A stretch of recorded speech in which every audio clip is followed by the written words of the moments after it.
plan and other things. And then we'll have board member comments and then your input, which we really truly value. So in the interest of giving everyone a fair chance, if you could please limit your remarks to about 3 minutes. Emily, who's our secretary, will function like a referee in a soccer game. She'll flash a card. Yellow will be you have about 30 seconds left, and red is please wrap up as efficaciously as possible. While we're on that subject, so it is a business meeting. We do want your input. We probably can't engage back and forth with questions. If you do have any further questions, please feel free to contact the board. I'll try to get back to you, speaking on behalf of the board, as soon as possible. I'm always also very happy to meet with anybody. And so please don't ever hesitate to ask about that. So with that, I'd like to turn it over to Dr. Cook. Yes, thank you, Chairman Kelly. I'm going to move a little bit back and take off my mask because I do have a rather lengthy report, more lengthier than normal. It has changed a little bit this afternoon, as our audience and board members I know are aware. Governor Lamont had stated this afternoon that he will not change his executive order that remains in place through September 30th that does require masks in schools for us to start. So we are certainly in a mask mandate through September 30th.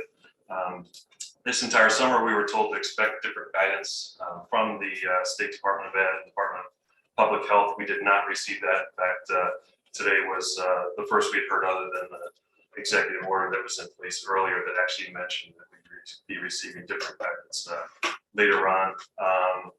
We will follow that mandate, as I said. In following that mandate, we are acting in accordance with recommendations of the Centers for Disease Control, CDC, American Academy of Pediatrics, and the Connecticut Department of Public Health have all recommended that we have mask mandates in place to start the school year. As Chairman Cowley said, our goal is to have 180 days in person, and by having the masks mandate in place, we feel that is our best path forward at this time. We sincerely hope that that is not the case as we get later on in the school year. But as we sit here today, we know the transmission rate is higher than we were last year at this time. And so we are following that very closely. When we come out with these decisions, we base that on local numbers, on state numbers, vaccination rates, guidance from our local health officials, State Department of Education, and State Department of Health. And then again, as well, any mandates that we operate as a school district. We operate under many mandates, and that is one that we're operating on right now. I understand that decision will not be a happy decision for all families. We've heard from some families that wanted it. We heard from many families that do not as well. But I assure you, the decision is not made lightly. We do have some areas where we have relaxed mandates or recommendations from CDC and our local Department of Health, in specific the 3 feet rule for quarantine students. So we feel we will be much less likely to have to quarantine students this year. Students that aren't fully vaccinated do not have to quarantine, so that is good news. And then rather than a 6-foot distance for our students, they look at a 3-foot distance for students. So as if we were to find out that a student was positive for COVID-19, we look at 3 feet around that student, and we're setting up our classrooms to hopefully address that. That would be very rare. We walked through classrooms today. Our classrooms were able to hit that 3 feet mark in just about all cases. So we feel we will not have to do much quarantine. School buses, as any public transportation, are required for masks as well. We are able to open up outdoor physical education, recess, and sports without masks, except for swimming when it is indoors, and for volleyball that is always indoors. So those would require masks of our student athletes. Swimming, when as they're getting ready to swim, are required if it's an indoor facility. We do plan to return to a more normal operation of school, as I mentioned.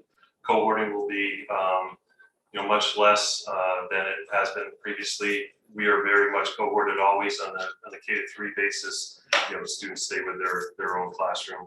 But as we go beyond that, it will be much different. It will be much open open at recess, and students will be sharing materials as they weren't before. We'll be having lunch lines at our schools and be able to eat in the cafeteria, and in all cases where we can. Some of the schools have some restrictions on that.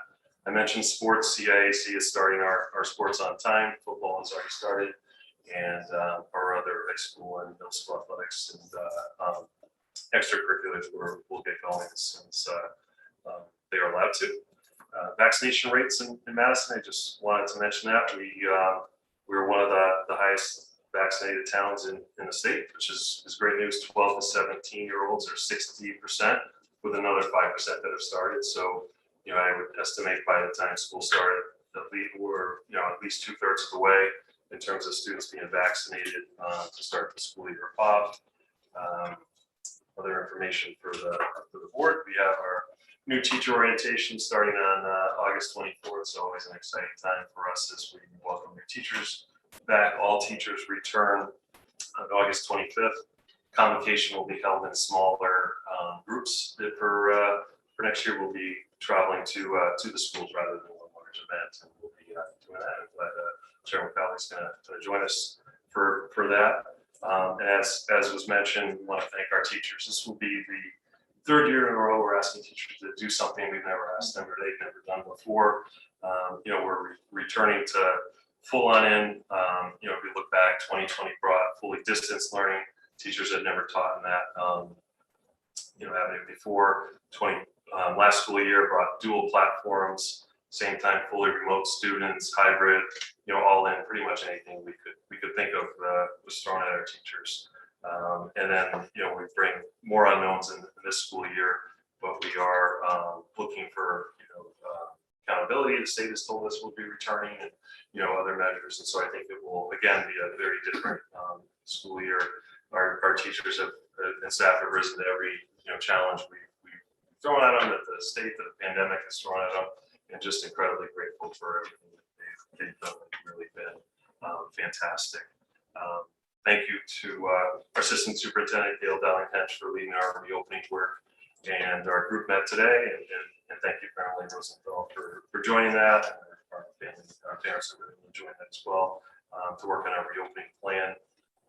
Always a thank you to Bill McMinn and his crew. The schools look great, as I mentioned. We toured today, and very clean and bright, and schools ready to start, as well as our information technology group has worked tirelessly throughout the summer dealing with shortages in just about every area. But we're pleased to report that shipments of Chromebooks have come in, so we're ready to start with students with one-to-one devices refreshed in the areas that we had anticipated. As mentioned on our agenda, we wanted to talk about kindergarten enrollment. We have seen a positive increase in kindergarten enrollment throughout the summer. We predicted some of this, and it's even outpaced our prediction at Jeffrey. So as we stand today, and students are still registering at a pretty good clip. 89 students are registered for kindergarten fully at Jeffrey, and 65 at Ryerson. We have added an additional teacher to Jeffrey to address that increase. We're looking at say in the 18 and 19 range at Jeffrey to start the school year off with a likelihood the way it was going to reach 20.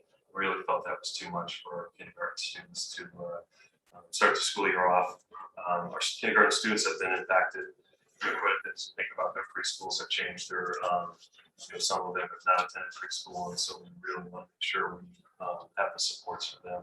We did look at all avenues, financially or otherwise, to address that. And one of the places we would always look is, can we take a teacher from another location before adding a teacher? We looked at Ryerson, but there was a relatively higher percentage of special ed students that are coming in next year at Ryerson. And we really felt that it was not a good move to increase those class sizes to about 17 if we were to remove a teacher. And again, students as they're registering could be very likely back to adding that teacher. So we've just added the teacher to Jeffrey, and it gives us nice class sizes to start. The savings or the cost for that teacher will be paid out of savings for higher negative experience this year due some unexpected retirements and resignations throughout the summer that we've been successful in hiring. As I have told the board, we are still looking at about 3 or 4 openings at this point as we go through some hirings. Other districts have had changes too, and so they've hired some of our teachers to be leaders in their districts, and as we're then hiring teachers to replace them a little later in the summer than we'd like to, but we're experiencing things that our districts are experiencing throughout the state. At this point in our agenda, we had prepared the CIP plan, and so we're asking the board later on in the agenda to approve the CIP. So that's Bill to come forward and just give you a real high level view of where the CIP is at, and then answer the question. Oh, look, they're not looking great out there. What was that? Those steel rods in the parking yeah. lot, they came. Yeah, unfortunately, there's some bad news about that, Oh, but no. we can talk about that later, hopefully. So the CIP plan, I think I gave you guys, I emailed you the copy. It's a 10-year capital improvement plan. We're really just approving the 22-23 plan for the budget year for next year. And that's in the first column. Last year, we really just we sort of put everything on hold. Every year we put the $75,000 in for security. We moved the stage lighting at the high school back up. We just pushed it out. We moved it back into next year. Hopefully we can fund that and move forward with the stage lighting. We did the sound system last year. Now we're going to do the lighting. The building was built in 2003, so I think it's time to update that. Here at this school, we're talking about replacing lockers and starting to review the improvements for the original bathrooms here. Improve them, plus make some ADA adjustments so we have better bathrooms in the facilities here. Brown School, the same thing. We're talking about expanding some parking lots. That's been on the plans for many years. We just moved back up, knowing that we're going to probably do some changes at Brown School.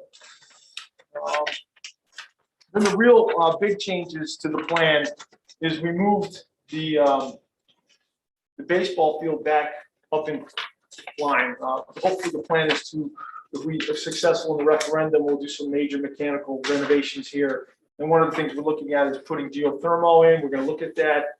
And if we do the baseball field at the same time, we can put the wells underneath the baseball field. And I've been looking at the baseball field improvements with Craig Simple, the athletic director, for probably 4 or 5 years. It's been on the plan, so we moved that up. We also added this year, for the first time, we didn't have lights on the baseball field. If there's any facility that we have that's sort of surrounded by most of our property, now that's not to say that it wouldn't impact the surrounding properties, but it's in the middle of our property. So I think that has potential for lights that will extend the use of the facility, and I think that would be a nice improvement. So that's been added. These are the design numbers to finalize the plans. The following year is actually when the implementation of the program is. This year would be just the design. So that's a quick summary. It all adds up to about $951,832. And I could go over the 10-year plan if you were so interested. We really approved the 5-year plan for the town capital plan, but I do a 10-year plus. I know when the roofs need to be replaced, or I have the plan to replace them, so I just put the plan on so you guys can sort of see I have it, so I shared it. If there's any questions, I'm happy to go over any specific, and I'm happy to go into more details on any of the projects for the 5 to 10-year plan. Okay. Hearing no questions. Thank you, Bill. You got it. Could you just give a brief summary of some of the projects you did this summer in the schools? Sure. Yeah, for facilities. Oh, that's Thank- silly. yeah, No, no, I thank you didn't for the realize reminder. you No, that's- No, he's gonna do it. Okay, perfect. I'm going to stay until the facilities I report. can't wait.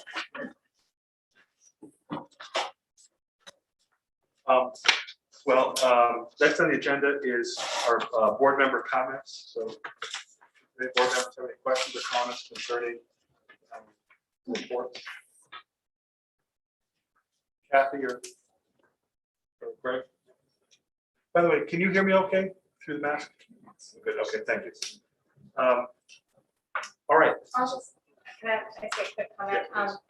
I want to thank you, Dr. Cook, for your report and the updates. I want to especially thank, as you said, the teachers, the reopening committee, Gail, and all your work in the meeting this morning. Certainly not what many of us wanted to be doing right now.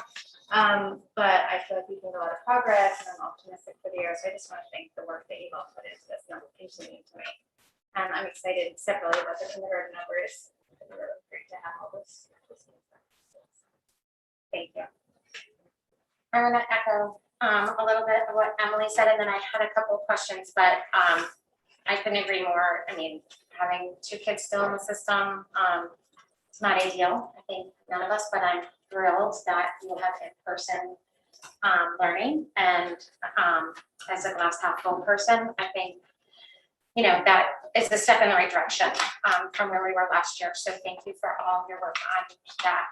I did have 2 questions, and I did send them to Dr. Cook earlier, but I think it's good to kind of just have it on the record. So one of my questions is regarding mask wearing, and my concern about students potentially coming to school without masks on, given that this is a mandate, and wondering if there will be or can we create a policy on that or designate a staff person to address that.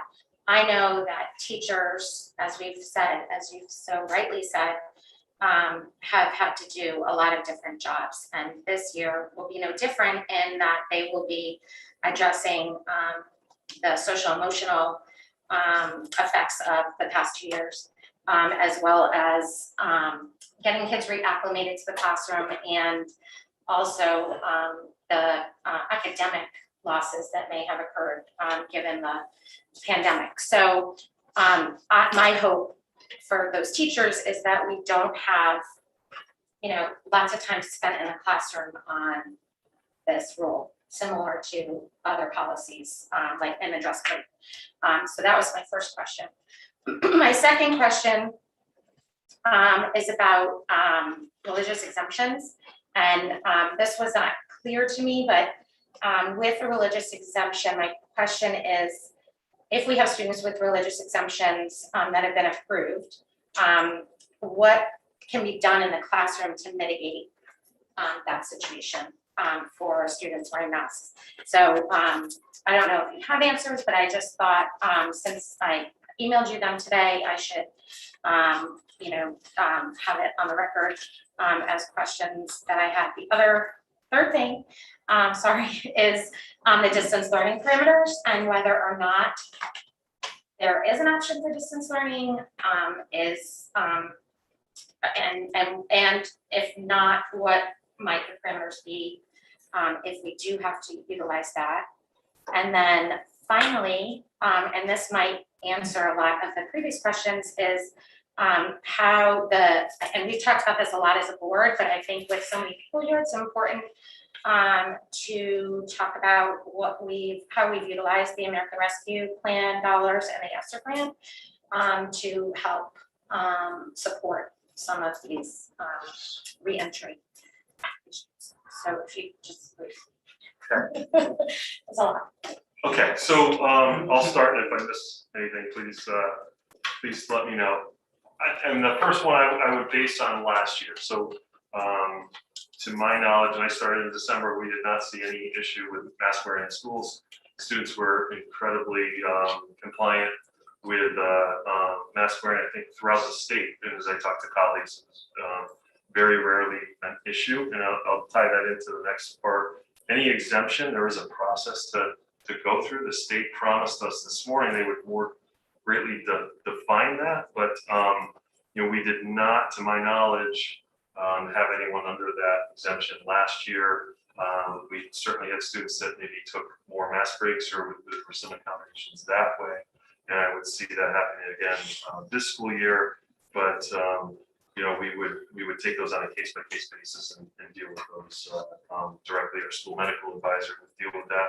I think if we have any that are ultimately approved, or certainly we would look at other mitigation strategies, such as spacing or potentially, you know, just all mitigation strategies. I think we could could look at.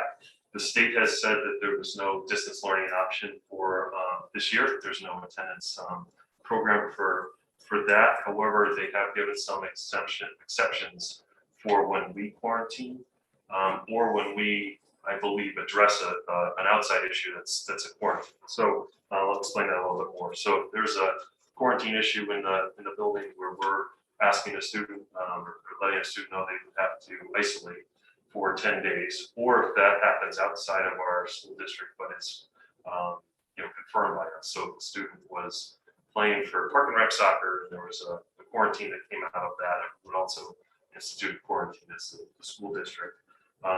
So for 10 days, and we will look at that process to hopefully shorten that as we go into the school year. But it's currently 10 days. It was 14 most of last year, and 10 at the end. We would do some type of, we're working through that now exactly of instruction remotely to the students, so they were still tied into their classroom. We do not want to have that student miss basically a week and a half of instruction. That's difficult for the student when they come back, obviously difficult for the class and teacher. And that is counted, those 10 days are counted after the last exposure the student has. And so, and oftentimes we were calling, family, and it might have been 3 days ago that we were starting, so we're already at day 4. But we would look at that. We were fortunate. Your last question about the grants.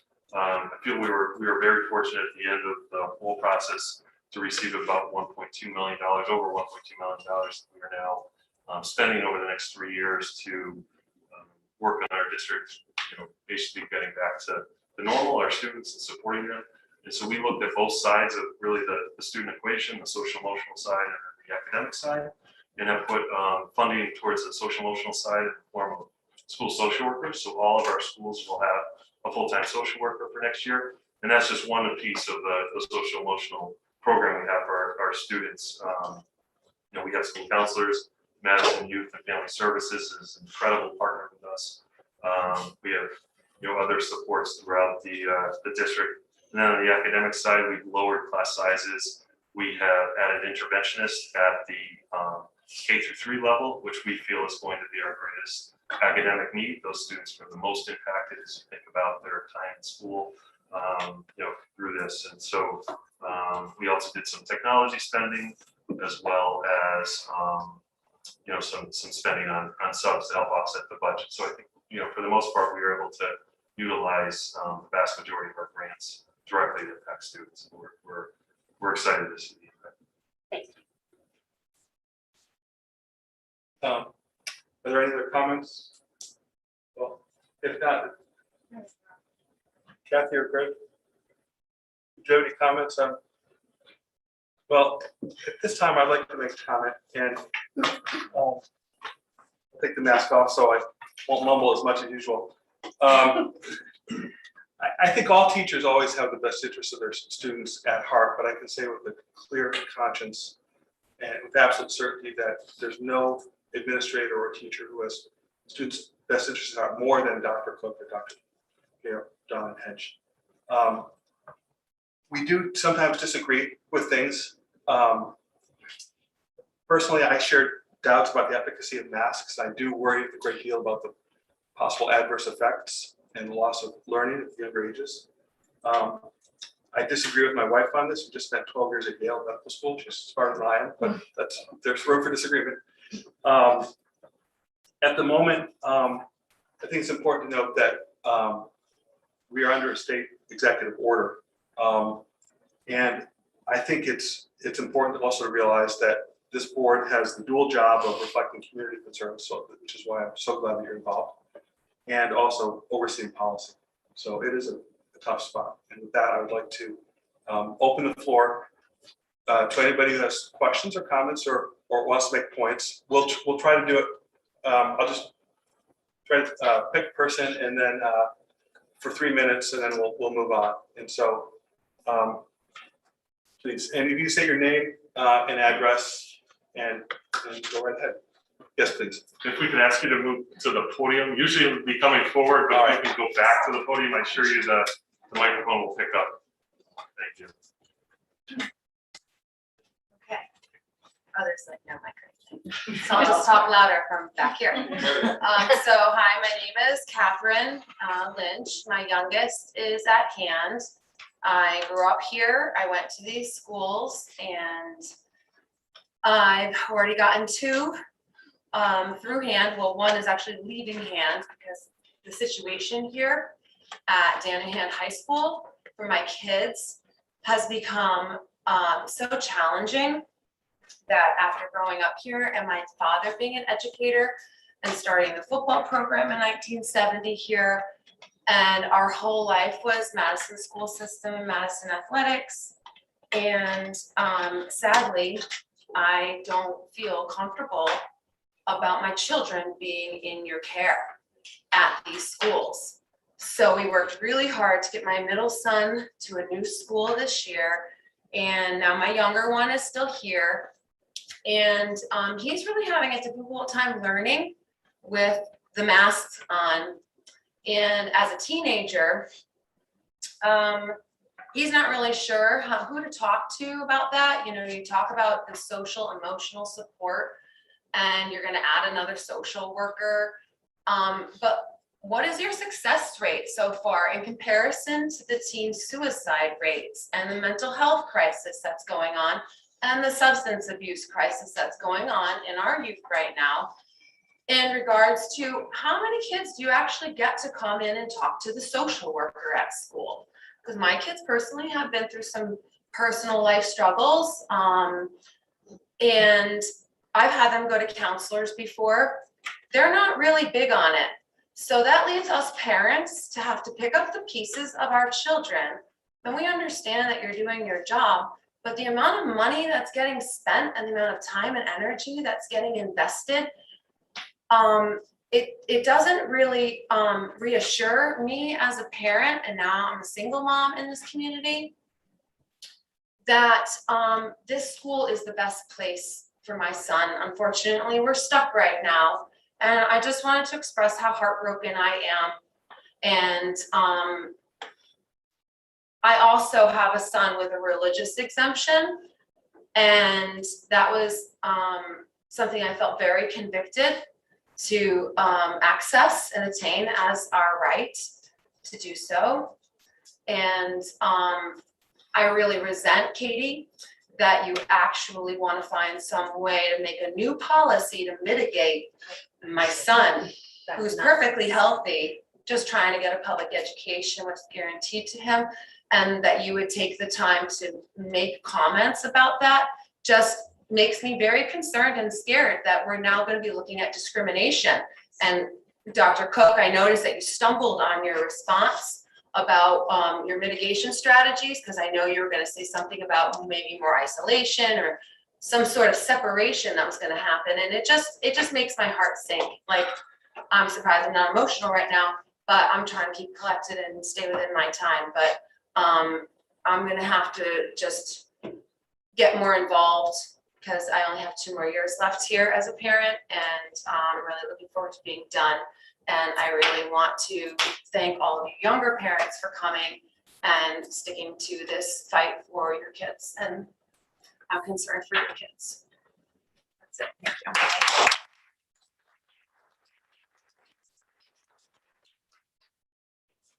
Hi, I'm Kristen Byrne. I have 2 kids at Ryerson. I just wanted you to just elaborate a little bit on that comment about pre-COVID. What exactly were your mitigation, whatever you did for religious exemptions? 12 and under COVID, the COVID vaccine is not available. So what did you do at the elementary schools to mitigate kids that are unvaccinated? Because that was your comment, right? There was mitigation. How are we going to mitigate this? Katie, I'm actually to your question to Dr. Cook. I'm not really sure exactly if that was a very confusing question and answer dialogue between the 2 of you.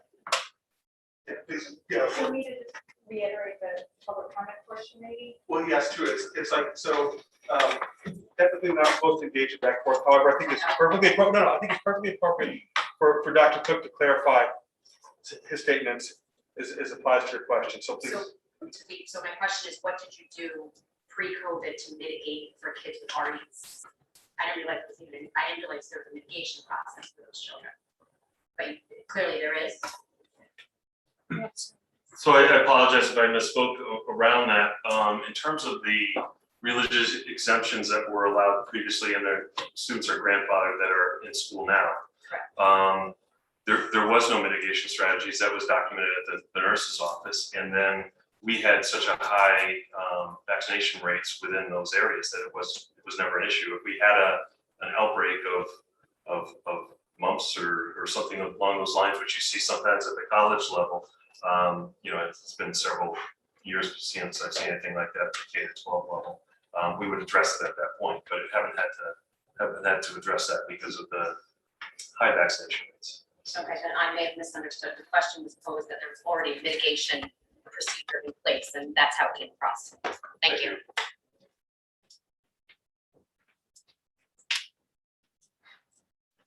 Hi, my name is Megan Chesney. I'm at 12 Northwood Road.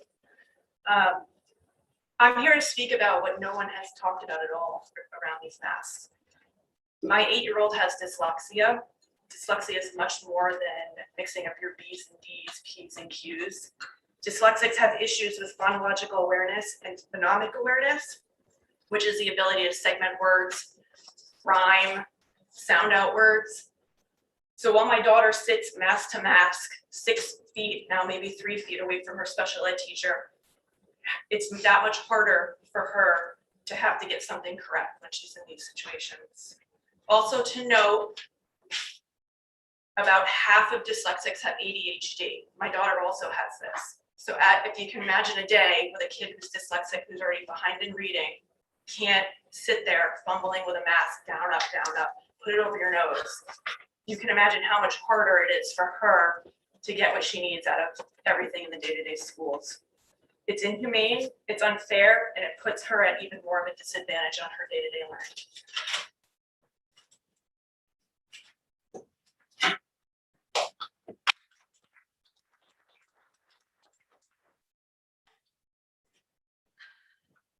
My name is Natasha Mills. I live at 100 Deepwood Drive in Madison. I have 2 kids in Madison Public Schools. I am new to Connecticut. I moved here from the South where all of my friends and family live now, and all their children are going back to school with no masks. Smiling faces, meeting their teachers. It's such a beautiful sight, and I wish that for my children. I had this entire thing written out with citations about the use of masks in children. When I heard the governor's announcement this morning, I decided that, it wasn't really worth bringing up. I think we all kind of know there's probably studies on both sides, whether or not the masks are effective, whether they are, whether our children are benefiting. We all know that there are definitely, pros and cons. However, Galen, you said there's room for disagreement, right? We're all going to disagree. As parents, we all, right, make the choice best for our families, for our children. And I guess that's the thing that makes me the most upset, is that as a parent, I should be able to choose if my child should wear a mask or not.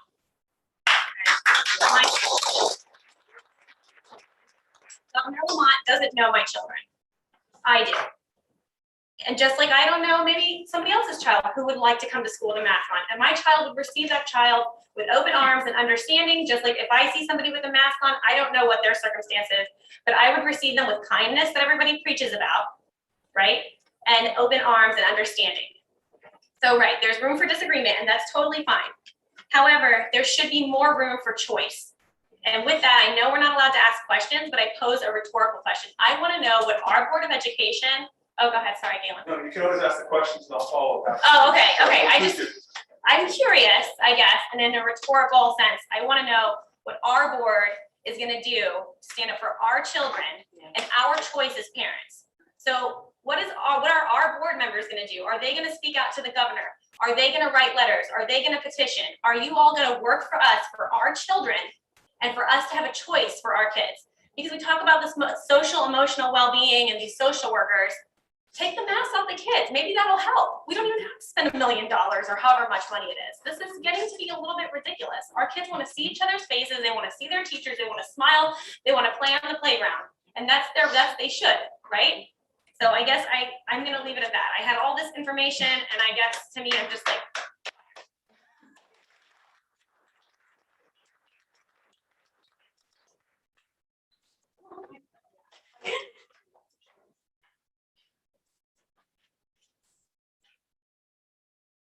I do have something right now, Natasha. Maybe we'll have to talk later. But I'm happy for this platform. And I think that we're all very fortunate to have the ability to speak and to express ourselves. And I'm Jessica Carroll, 1 of 3 Squires. I'm here with my husband, and I'm a mother to 3 almost all the time wonderful children.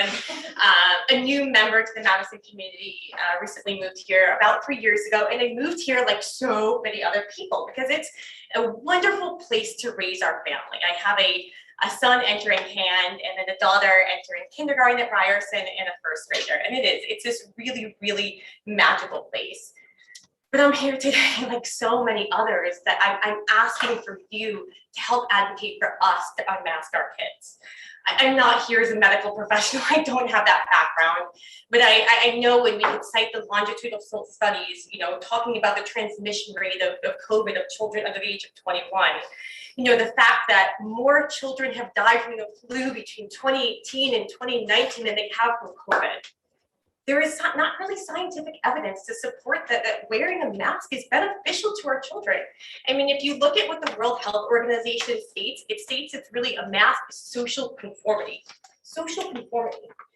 And for me, it's the idea that we, the community, we lack the agency in which to dictate what goes in and on our children's body is a serious discussion that needs to be had, like, regardless of state policy or current decorum. And there's substantial evidence that support that children under the age of 21, they're not transmitting the disease. We have no studies either to show the efficacy of the vaccines, and no ideas long-term effects of whether it's these wearing masks long-term, how is that affecting our children?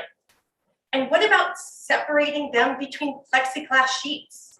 Education includes the opportunity to learn and interact with children and their peers free of any constraints. But you've heard this, we heard the facts time and time again. So, why am I here? I'm here as a mom.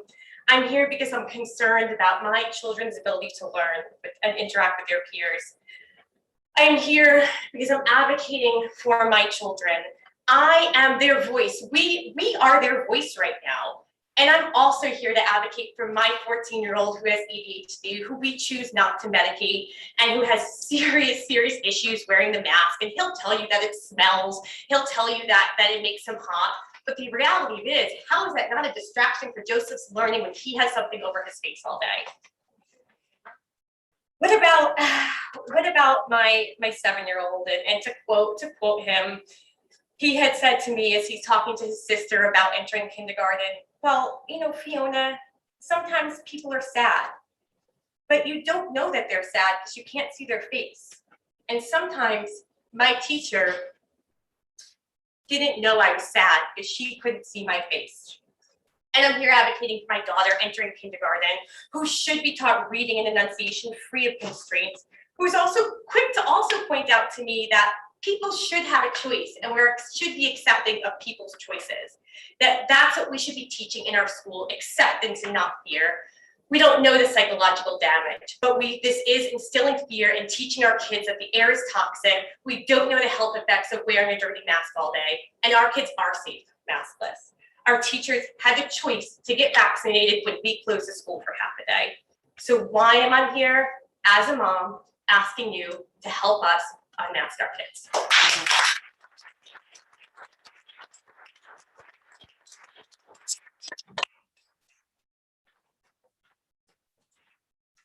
I actually broke down a whole speech, so I timed it out, tried my best to get it at 3. I'm not, and I appreciate if I could finish my words. Real fast, I have a chart with the Connecticut Department of Health.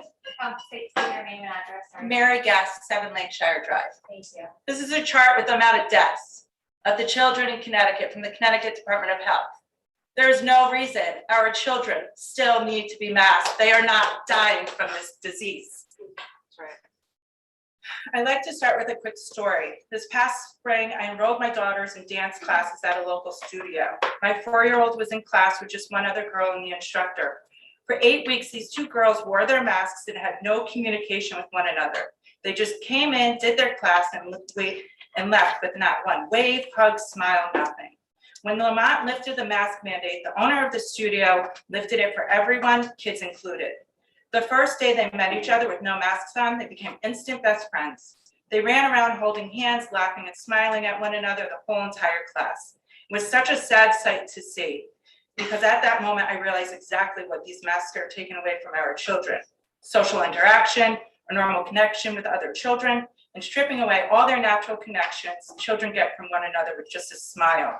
So I asked myself, what is this all for? To keep our children safe? So I started to research and look into mask wearing further. I've emailed you all a review that was published on the National Center of Biotechnology Information website. There you can evaluate all the scientifically proven studies and reviews that I will be citing. The review of literature shows that both healthy and sick people can experience mask-induced exhaustion syndrome, which is caused by increased levels in the following: dead space volume, breathing resistance, blood carbon dioxide, heart rate and respiratory rate, and a decrease in levels of blood oxygen saturation and cardiopulmonary capacity. In return, that can cause some but not limited to the following: feeling of exhaustion, difficulty breathing, a shortness of breath, headache, dizziness, feeling of dampness and heat, drowsiness, confusion, decreased thinking ability, disorientation, anxiety, and panic attacks. Other side effects found from long periods of mask wearing are dermatological effects, microbiological impairments that can cause clinically relevant fungal, bacterial, and viral infection. Not to mention the ingredients in these industrial and manufactured masks, such as the surgical and N95, is formaldehyde ingredient in the textile and Byram ingredient in the ear bands. These masks currently used for children have neither been tested nor approved for this purpose. So this is all an experimental precaution that offers very limited scientific data. I will choose to try and finish, but we did not get our public forum that we asked for since June. Why is there not a consent form for parents to sign to allow this experimental precaution to be taken on our children? Allow parents to sign a waiver to forego our children from wearing one, because I truly feel there's more harm being done wearing them than not. In a Danish prospective study on mask wearing carried out on 6,000 participants, published in 2020, scientists found no statistically significant difference in the rates of COVID-19 infection when comparing the group of mask wearers and non-mask wearers. So you are telling me wearing a mask 5 days a week for majority of the day is safe and 100% effective. Now let's quickly talk about Madison's reopening plan thus far and what I hope it would have looked like. During the day, allow my child to sit at her desk, take her mask off, see her teacher, her new friends, breathe correctly and learn correctly. Less time wasted on mask breaks and more time on education. PE, outside, unmasked. Lunch, so you can go to a restaurant, eat in a large group indoors, attend large events like weddings, but my child cannot sit next to their new friends without someone coming in to social distance them. The hypocrisy is infuriating. Recess, once again, outside, unmasked, as my girls have been doing every day at daycare, every day this summer at playgrounds up and down the shoreline. And last but certainly not least, page 10 of Madison's reopening plan, adequate supplies and signage. Tape measures have been purchased for teachers to ensure social distance requirements. Are you kidding me? What kind of complex are we instilling in our children? A sense of fear. What are we doing here? My child is getting the short end of the stick when it comes to the most important thing going on in her life, her education. And now I will not stand for it. I'm done putting my children and their well-being last. They will need to start coming first. Things do not change quickly. I will start rethinking where my child will be getting educated, which is so unfortunate as I move to Madison for the school system, but not like this.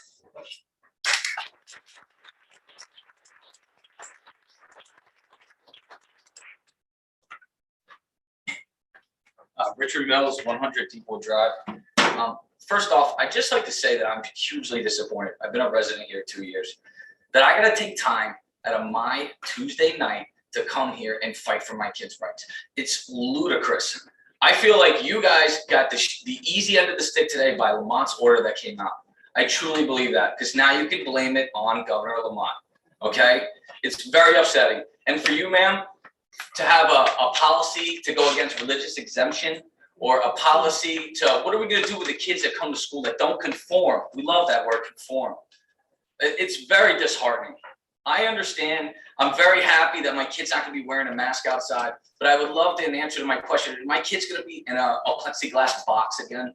Is my daughter that has to wear glasses, she couldn't wear her glasses all year long because they fogged up because of the mask. And I feel like some on the board don't want the mask to go away. And it's very disheartening. We want it to go back to normal. We're over it. The Madison campaign pushing the vaccine, high school kids got it. Guess what, kids? Still got to wear the mask. What was the point? I don't understand. Like, it's just so heartbreaking. We come here, we moved here because of the schools, and we have to fight tooth and nail for my third grader not to wear a mask. And don't get me wrong, I know all your kids are hanging out with other kids this summer with no mask on. And I know that's happening, and you could sit here and try to say whatever. And I know you don't got rulers in your house keeping the other kids apart, okay? It's very upsetting, and we're not gonna quit. This fight has just begun. I'll be at every meeting that I can attend, and all these people will too. It's funny that the people that don't want the mask here and the people that do are not. That's all I have to say.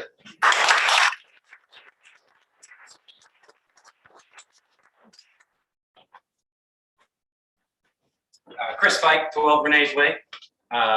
King Ned stole my thunder also. The risk assessment just has been thrown out, completely out the window. Someone needs to step back and take a look at the numbers with some actual perspective. Biden's COVID advisors don't even fully recommend the masks. For example, Michael Osterholm, just last month on CNN of all things, said, we know today that many of the face coverings that people wear are not very effective in reducing the virus movement in or out. Scott Gottlieb also stated cloth masks were ineffective against stopping the spread. Masks worked so well last year that the CDC says 42% of school-age kids were exposed to COVID. 42%. And we're going back to masks? You're ridiculous. The ride to school is more dangerous than for our kids.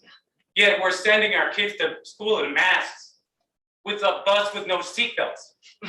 Does anybody think of this? Come on. My daughter was in an accident last year. 2 years ago, I was on the fence for topics like school choice and whether the money should follow the kids. I am firmly in that camp now, and you guys are the reason for it. You have to bow down to the state. Well, I'll tell you what, when the time comes for the referendum, I'm gonna remember this night right here, because you're not getting one goddamn cent from me. Oh, yeah.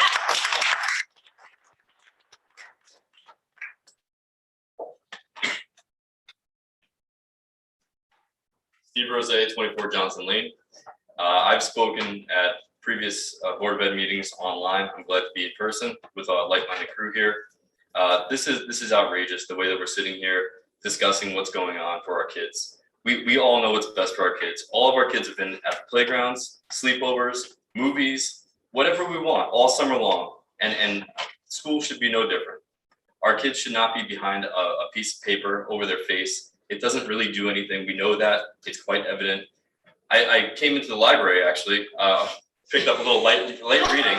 Thankfully, I don't see any, it hasn't been taken out yet by any children. This thing belongs in the trash. This is garbage. I want to know who is ordering the supplies for the children. The COVID-19 pandemic, the world turned upside down. Read some of the quotes from here. Look at the sources that they're pulling for this book. You want to keep our kids in fear? Go ahead. Keep shoving this stuff down their face. Keep covering their faces. Put their heads in the sand and make them afraid of everything. This is garbage. I'm beyond upset, and I'm so frustrated that we have to be taking time out, spending money on babysitters. We have 3 kids at home and one on the way. We shouldn't have to be worrying and wondering what's going to be like on the first day of school. My daughter crying again, hiding in the bathroom, being told that that's where she can take her mask off for a mask break. That's where her teacher sent her.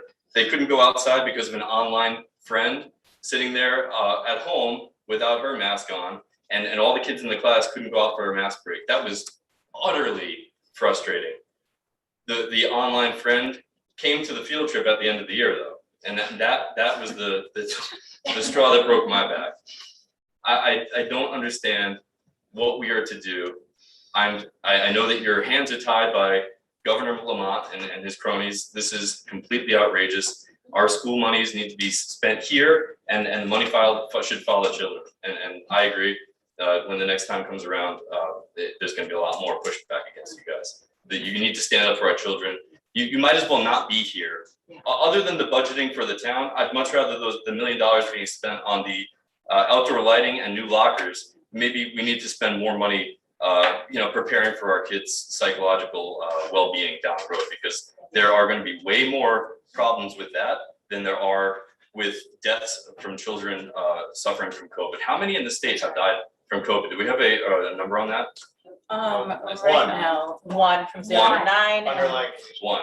And what was the, we don't know We don't the know. other factors involved with that. We need to stand up for our children. We need to give them the right education, and it has to happen now. That's right. I'm sick of this. Thank you.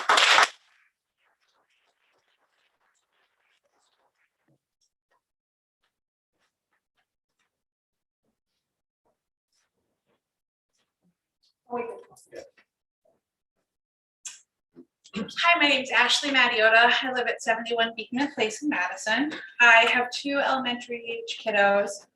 We moved them from MPS after the uncertain reopening plan last fall. And my husband and I have been back and forth fairly consistently over the summer about whether or not to re-enroll them.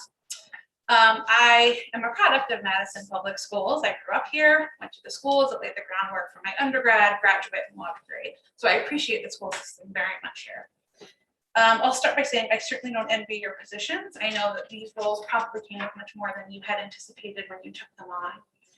I understand that the board is bound by the executive order of Governor Lamont at this time, but I would implore you to implement optional masking once the executive orders are lifted, and leverage the critical thinking that we try to teach to our kids and allow families to consider the risks, priorities, and concerns individually, just like we do at every summer camp our kids have been to, every restaurant, every sports activity that they go to.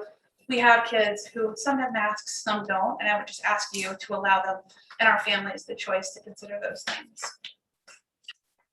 If I hear the wonderful term kids are resilient one more time, I think my head is going to explode. Kids aren't resilient. They're not more resilient than adults are. They're compliant. They're doing what they're told to do because they're good, and every kid is intrinsically good, and they want to do what's right by their parents and their teachers and their grown-ups. But I don't think they understand, or anyone's really considering the fact that we're having a harder time correcting speech delays and issues, children learning how to read. It's not happening.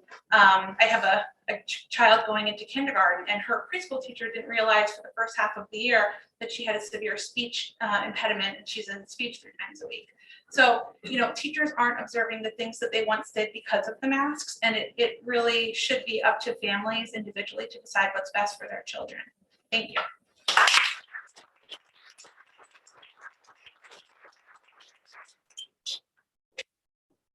Thank you. Anybody else is welcome to speak? Podium. We'll check online, or anybody in the public do it online who would like to talk.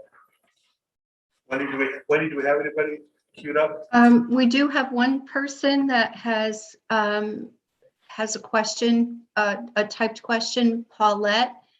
What happens if you do not want to send your children to school because of the masks? What are you going to offer for them?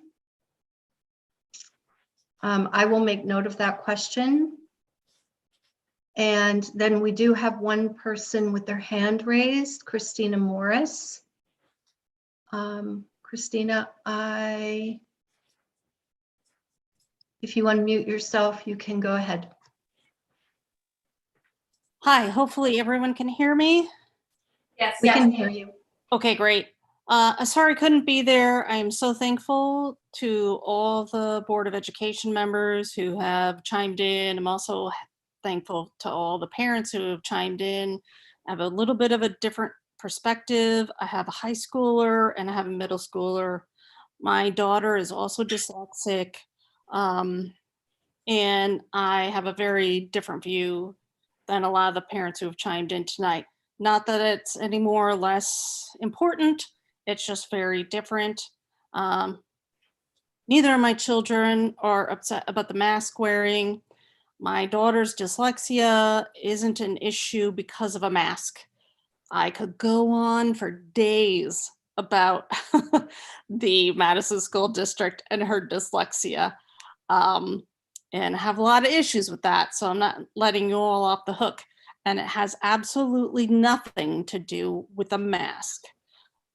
My kids are safer, better, healthier because they're wearing the masks. And neither of them really give a care about if they're wearing a mask, and neither do I. They're very happy, educated kids. They've also been involved and have interfaced with Madison Youth and Family Services. We've all had our issues. The mask is truly not the issue. So I'd just like everyone to take that into consideration.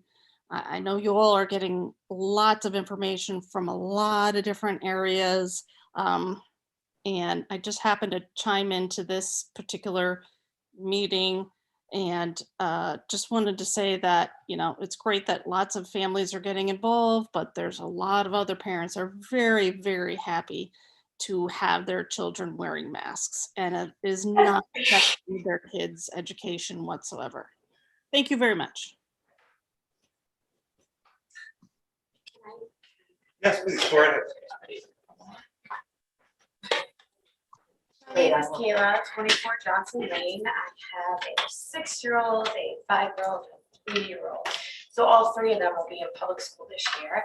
We had a very, very hard year with our daughter in kindergarten last year. It was an awful year. Midway through the year, she was coming home with pictures, and I did not think to bring them, of herself wearing a mask crying. We tried to address this with her teacher and the principal. They said, oh no, we can do more mask breaks, you know, and her teacher told her, like my husband said, she can go to the bathroom. So then she would come home with pictures of herself without the mask, smiling, sitting on a toilet, pictures of herself looking at herself in the mirror without the mask on, smiling. And it just goes to show that although, like Christina said, her children are doing okay with masks, and you see kids with masks all over town and they're fine, and you're like, wow, they're doing great. Not every child does great, and they show it in different ways. And once we started to see the signs that she was struggling, it got really, really bad really quick. I mean, it was crying every morning. It was a girl who is smart, and educationally she did great this year. She learned a lot. Emotionally, I'm terrified of what this year is going to bring, and if her siblings are anything like her, I don't really know what we're going to do. We've gone so crazy as I'm 7, 8 months pregnant, and we're talking about moving south because we don't know how we're going to be able to handle 3 children now crying and not wanting to go on the bus, and sad because they can't talk to their friends, and sad because they're afraid of their teacher because they don't know really what they look like. I heard my daughter talking to my son the other day because he's going into kindergarten, and she said it's going to be really scary, and you're not going to be able to talk to your friends. You're going to have to face forward. You'll be able to take your mask off, but you can't talk to anybody. And we might not be able to see each other because we actually don't leave the room all day.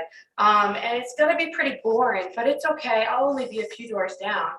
So like conversations like that, that's not normal, and that's extremely terrifying for their future and their developmental skills.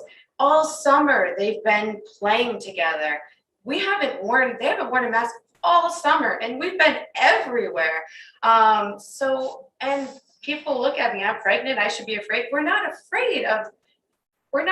They have to live their life, and they shouldn't be living in fear. And I just really, really hope it becomes optional, because like that mom just said, her kids are okay with it. My child isn't. My other kids might be, but this child isn't. And we need choice to be able to allow them to be happy and live their life. And so not everybody is the same. And I don't know what happened to choice, but that we deserve the right to help to speak up for our kids and give them the option of wearing masks. So thank you for your time.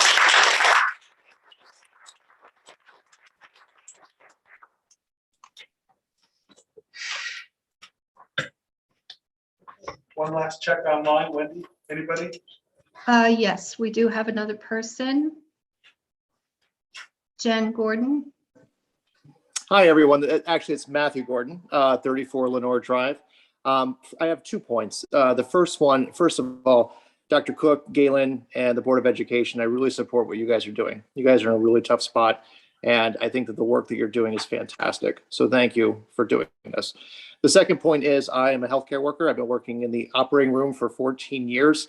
I'm kind of surprised that people say that masks aren't effective. I've had to wear masks for 8 to 10 hours at a time. I didn't have any of the issues that were brought up by some of these parents. And if masks weren't effective, I'm surprised we still have to wear them in the OR. Thank you.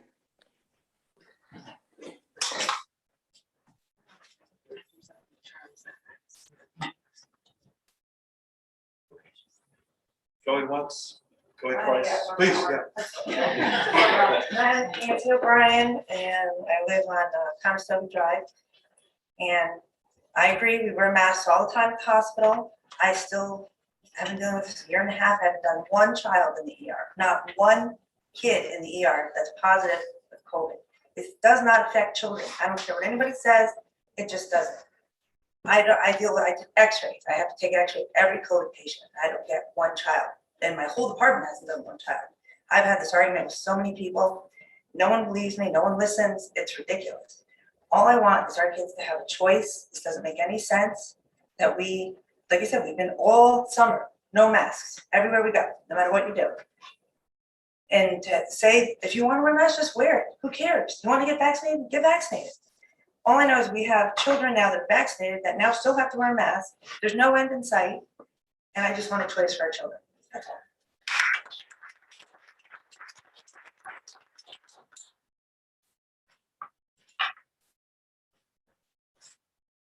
All right. Well, thank you. I have a question. Sorry. I just want to piggyback on something really quick. They won't, I know you can't answer it, but it was a question that was posed earlier. So I just want to piggyback or maybe clarify on, I guess, the ramifications of a child coming to school without the mask on. I know that it was kind of like lightly discussed, but it wasn't clarified. And if you can't answer that now, that's fine. But I intend on sending my child with no mask. So I want to know, I know it was discussed, and I don't know if there was like really an answer, or maybe I misunderstood the answer, or if there will be clarification. So, and actually, let me piggyback on that even more. I have two children. One of them is a little bit more compliant because she's a preteen. So she's like, if all her friends are doing it and her teachers are requiring it of her, she's doing it too, even though she can't stand the thing. And on my way out of here, she put this ring on my finger with a smiley face and told me to smile because she wants her smile to be seen at school this year. And then I have a son who refuses to wear it. So he will probably be the one not wearing it this year. So I'm curious as to what his ramifications will be. And if you can't answer me now, I understand. But if it can just be like noted or clarified later, that'd be great. Thanks.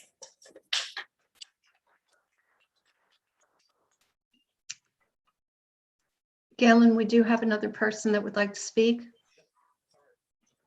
Joan Walker. Hi, Joan Walker, 39 Stepping Stone Lane. First of all, I want to say that my youngest daughter went through 2020 when the pandemic first hit and missed out on a lot of things. Senior prom, Night in Hand was modified. There are just so many things that happened at that point in time, and we didn't know a lot about this virus. There's a tremendous amount of science in here, and I do need to clarify that there are children, not in Connecticut, mind you, but around the country. The ERs, children's hospitals are full and overflowing in Texas, in Florida, in New Mexico. There was a woman that I saw who was the head of nursing who was trying to find a bed for a child and did it for 10 hours and finally found a bed where they could transfer a child. I don't want this happening in our town. And that is why the mask mandate, I believe, is a positive thing. It is horrible to lose somebody to this. I am going to a memorial service on Friday of a person who lost their life on Christmas night to this disease. And I was on the phone. I couldn't see them. I couldn't be with them. And this is a horrid disease. It is out there. It is killing people, and it is now killing children with the Delta variant. And I believe we need to have as much precaution as possible. Thank you very much.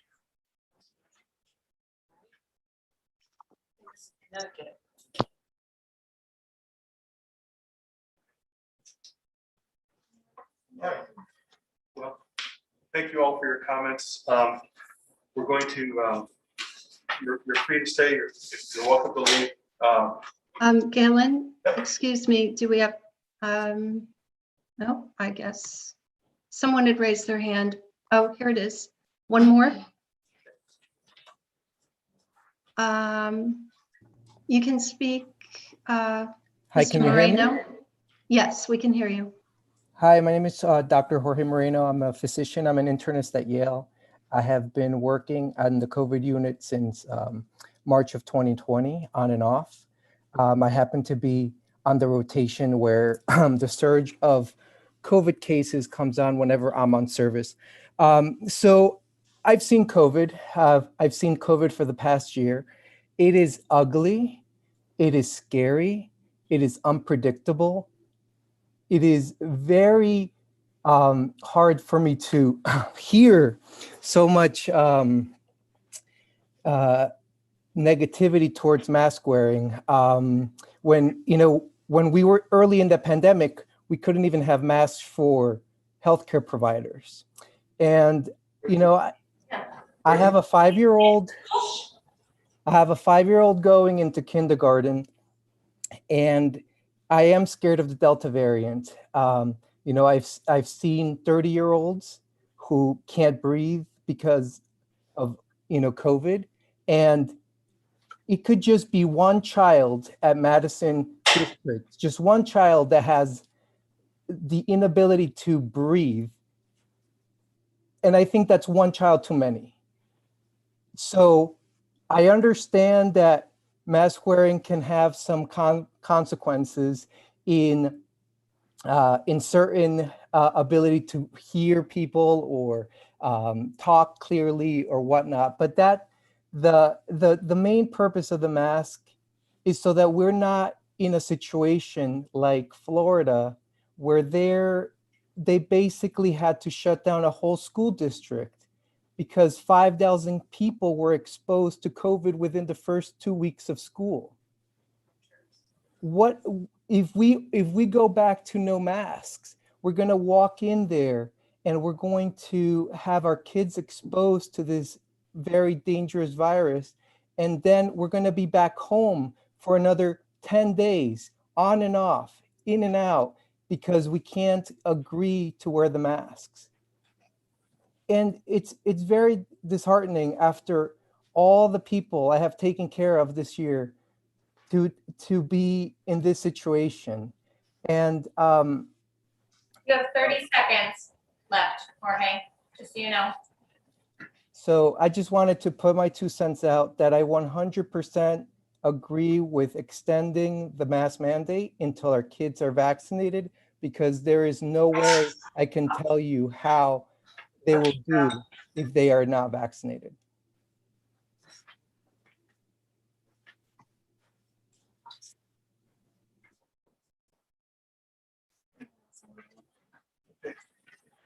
All right, Wendy, thank you. Is there anybody else online? No one else. Well, I guess that will wrap up public comments. Again, thank you for everything. You're welcome to follow up with emails, questions, and you're also welcome to stay as we go through the business. But we will move on to our next agenda item, which is the Board of Selectmen report. I don't think Mr. Murphy is here. All right, good night, thank you.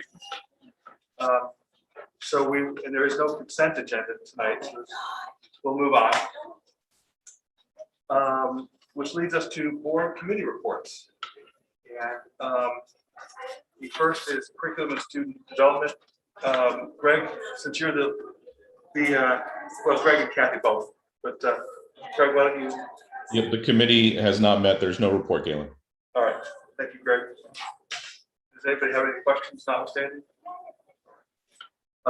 Next up is Dr. Tom Pellegrino with Communications. The committee is not. Thank you. For facilities, Emily. Yes, the facilities committee has not met since our last meeting, but as you did hear tonight, we will be voting on the CIP, and I did give an update at our last board meeting. If you look back in the minutes about what Bill recommended and some changes we made to sort of smooth out some of the spikes in the spending. So, and he'll give an update as well about what's happening this summer. You want to hop in, Bill? So we had minimal, other than our extensive maintenance and cleaning of the school, which is very intense. And if you walk around the building, you can see that we're almost ready. There's a few classrooms still, furniture being cleaned and floors being waxed and ready to go. But we will be ready for opening day. We'll be ready for the new teachers on the 24th. We will be ready for all the teachers on the 25th. We did do some carpet and painting, and unfortunately, the carpet didn't come in. This is the second year in a row, and since I've been here, that we had problems getting carpet. So some of the rooms at Jeffrey that we planned on replacing, we just didn't do it. Unfortunately, at the high school, we had already ripped out the old carpet, and it was supposed to be here, and we put in, different colored carpet that we normally wouldn't have done just because we had to replace it. So that was an unfortunate thing, but hey, it wasn't that bad. We got new carpet. In some of the schools, we did a lot of good painting, spruce up the school. So I think we did a great job maintaining and keeping the schools looking good. We'll be ready for school. Unfortunately, the solar project, we're waiting on the steel. They were supposed to be done, Sunday this week. The steel's not here. If you go out in the parking lot, you can see, I'd say 90% of all the stuff is here. The solar panels, most of the steel is here, but the main connections that hold everything up isn't here. So I told them that they have until the 25th when the teachers come. All the staff will be back on the 25th to figure it out. If not, then we're gonna have to move the stuff out of the parking lot and figure out how we can work around the school schedule, which won't be, simple. But safety's first. We've had safety. There's been no issues with safety, so that was successful. But other than that, in my opinion, it's not been going well. Time will tell. So that's not a positive thing, but we'll turn it around. I believe we'll get the project done. We'll get it done safely and with hopefully minimal impact to the students and staff. But it will disrupt the parking a little bit. Hopefully on the weekends and when there's not as many people around. So that's really my update. I'm happy to answer any specific questions, but I think we're ready to go. Is the same true for the carpet if it comes? Carpet's not going to happen. It's just not happening. Okay. Yeah, I didn't know if it was on order and coming later. Well, no, it was ordered, but once again, the 15th of August is my cutoff date. Everything has to be done by the 15th, so we can put the classrooms back together. The teachers have been banging on the doors and trying to get into the schools to set up their classrooms. It's impressive to see all the staff here all summer trying to get their rooms set up. So the answer is, it's very difficult to take a classroom apart, put the carpet down, and then put it back, especially in the elementary schools. It's really difficult. The high school is not as bad because they don't have as many little books and little, all the stuff that the elementary schools, but it's very difficult. Can we do it? Absolutely. My experience over the years doing it has been, it's always causes significant difficulty because the times that we're off are usually holidays. So then my guys have to do extra work during holidays, and that's when I want to take it off because I really need them when the kids are here during school. So it's a catch-22. We can always make it happen. I'm thinking, if the steel comes that long weekend for, the holiday and in the first weekend of September, that's a weekend we might be working all weekend, but not ideal, but no one's going to be here. It'd be a great opportunity. I think that's all I have to add, unless there's any questions. I think the schools are in good shape. The custodial staff, we're short, but we're short a lot. They did a great job, outstanding. Couldn't be happier with my guys and ladies. Thank you. We're building our pool. We hired a new woman this summer. Couldn't be happier. Still not as many as we'd like, but it's just not a field they come to a lot. But hopefully we'll keep the numbers going up. Thanks for all your hard work. Yeah, Bill, you're the best. Thank you. Happy to do it. It's a great place to work, and I went to school here and I grew up here, and my kids did the same. And I can't speak highly enough about it. Great place to live. And the teachers and the staff and the administrator are all great people. The significant majority of all the workers, my people, the staff, the administration, just a great place. I couldn't talk highly enough of it. It's unfortunate people are unhappy sometimes, but it's just a great place. Their staff is unbelievable. The teachers are unbelievable. They're all here to do the right thing. And I'm glad my great nephews are coming up the food chain. I love it. Raphael.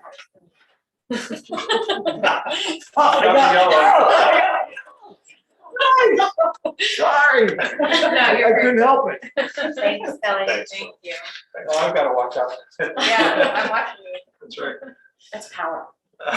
Yes. I'll thank you, though, because I don't normally talk a lot, I guess. No, I appreciate it. Signs are complimenting us. Yeah, it's too bad that, yeah, I'm done. Thank you. Thank you. Katie, is there any questions? I think we covered it really the best. Katie, you're next on finance. And no report, we have not. So for the personnel committee, Violet has asked me to relay the idea that NAGE has moved into mediation because an agreement has not been met. The formal teachers' contract talks will commence in the next few weeks. And we are waiting on the Teamsters communication in order to move custodial contracts for mediation forward. That is Violet's report. Any questions, comments?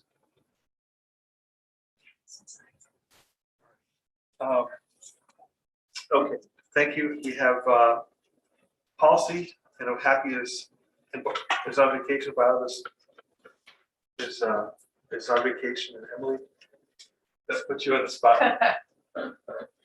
Well, we haven't met since the last meeting, There we go. since our last board meeting, so that makes it easy.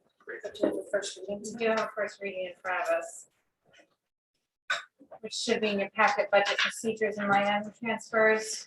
I believe that was in there for everyone to review. Yes, it is. Number 3020.7. Katie, anything to learn? We are on summer vacation. No report. And so we, Greg, if I could prevail on my expert parliamentarian, I think we are going to need to add a motion to approve the Board of Education's proposed CIP expenditures. And so my question to you is, well, I'll leave you the best way to do that and when. You can just make a motion from the floor now, as long as somebody seconds it.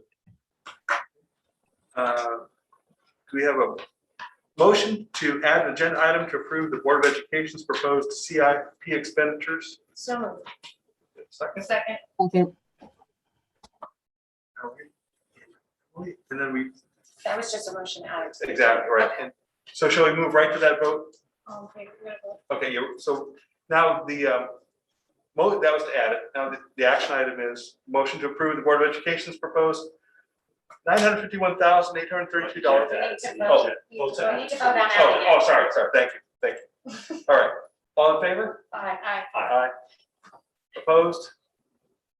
Motion carries. Thank you very much for saving me from myself. All right. So now I will ask someone else to introduce the motion to actually add it as an agenda item. Is that correct? You added it. You just need to vote. Pardon? Now we're moving to approve it. Yes, exactly, right, yeah, exactly, right. Okay, so, all in favor? So moved. Okay, thank you. Second. All in favor? Aye. Aye. Opposed? Motion carries. I should have voted against it just for that. All right. All right, next on the list, an action item, a motion to approve a very generous $2,462.86 donation from Stop and Shop A+ School Rewards to the Jeffrey Elementary School. So moved. All right, thank you, Kathy. Thank you, Katie. Is there any discussion? Thank you, Jeffrey School. Thank you to all the parents who take the time to add Stop and Shop and the A+ rewards. As you can see, it adds up and it'll do great things for that community. So Thank you. All in favor? Aye. Opposed? Abstentions? Motion carries. Next up is a motion to approve the disposal of used equipment. Do I have a motion for that? So moved. Thank you, Katie. Second, thank you, Tom. If Diane were here, I know we'd have a discussion, but does anybody else have Well, any comments? The only thing is, thank you for, I mean, it's very clear, so I bet you she wouldn't even, because it's very, very clear what's going, so It's all equipment. it makes it very, Yeah. yeah, Yeah, it's, it makes it, and by school even, so, yeah, so um, whoever put this together did a really nice job. yeah, I appreciate that. Thank you, Wendy. Thank Yeah, you, thank you, Wendy. Wendy. I knew it was fun. You're welcome. Any further discussion? All right, all in favor? Aye. Aye. Opposed? Okay, motion carries. We need a motion to approve the minutes of the July 6th, 2021 Board of Education meeting. So moved. Kathy can start. All right, thank you. Thank you, Kathy. All right, any discussion? All in favor? Aye. Opposed? Abstentions? Motion carries. Anybody on the, I'd like to really emphasize that anybody on the board or in the audience, feel free to propose future agenda items, just email them. Your meetings and dates of importance are in your packet. I believe the next meeting is September 14th. We have curriculum, faculty, facilities, and the regular Board of Education meeting. So that'll be a big day. And is there any further, any questions about meetings? All right.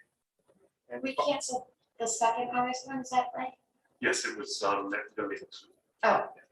Okay, good. Thank you. All right, do we have a meeting to adjourn? So moved.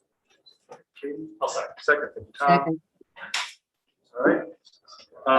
It is 8:56. All in favor? Aye. Aye. Opposed? Abstentions? And we are adjourned. Thank you very much. Thank you. Thanks, Wendy. Bye, girl. Thank you, Wendy. You were next.